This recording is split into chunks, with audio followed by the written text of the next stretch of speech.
So the SS female Kokkuri and Tanuki ship just sunk at the end of this episode. I can't be the only one that was shipping those two. Like, by the time of the end of this episode, I was fucking shipping it. I was shipping it so much. I was like, dude, just make that happen. Just make that happen. Like, seriously. Female Kokkuri-san. You know what? Kokkuri-san, just stay as a female. Just stay as a female.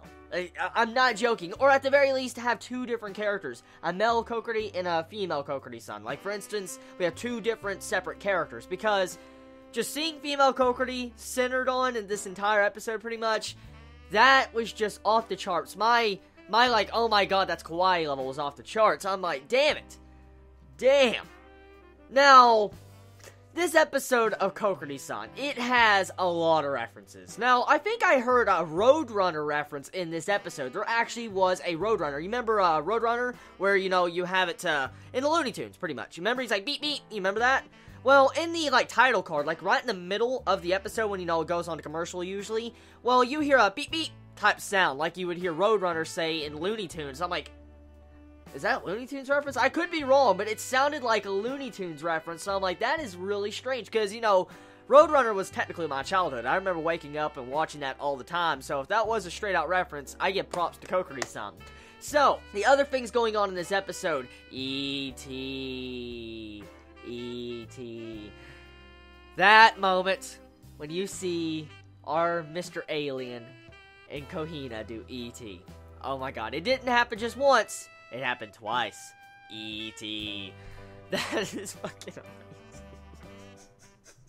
amazing. That's fucking amazing, dude. E.T. It's just the way he says it, the way the voice actor says it, like an alien type accent, he's like, E.T.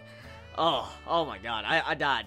One of the best moments, though, of this episode, hands down for me, was the Kohina, like, stalking out what Kokkuri and Tanuki was doing, like, on their little stroll that looked like a date. For instance, when you see Inugami on top of her head, and she's outside and all that peeking around the pole, she's like, okay, if this gets out of hand, I will do this to Tanuki, and all of a sudden you just see Kohina hit it, and all of a sudden her hand just goes down, it's like flopping like this. I'm like, oh, it looks so painful. And then you have Inugami's like, okay, I'll contact the hospital right now to get you surgery.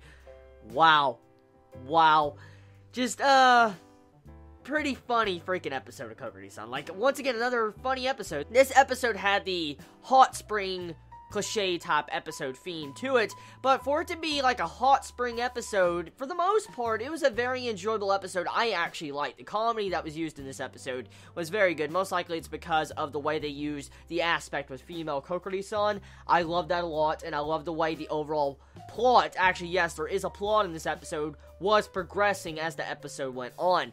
Because, I mean, the main thing you get from this episode is by the time of the end of the conclusion, you have it to where you're willing to accept that Kokkuri-san will never come back to his male form. He's accepting it, you have Tanuki accepting it, and then you have female Kokkuri accepting it. So we were all pretty much accepting that he was stuck in that form, and then the ending came around and it progressed the plot, and I'm like, damn it, why'd you have to come back, male Kokkuri-san? I don't want you back, I want the female. So, yeah, the episode, funny as hell. I mean, if you have loved the previous episode, you're gonna love this episode. My favorite moment, like I said, the Kohina slap up against the freaking wall. That was just greatness. That was just straight out greatness. So tell me your thoughts in the comments below. Did you laugh as hard as I did watching this episode? What was your favorite moment? What'd you feel about those different references in this episode? You all have a wonderful day, wonderful night, wherever you live. Please be safe. Chibi out.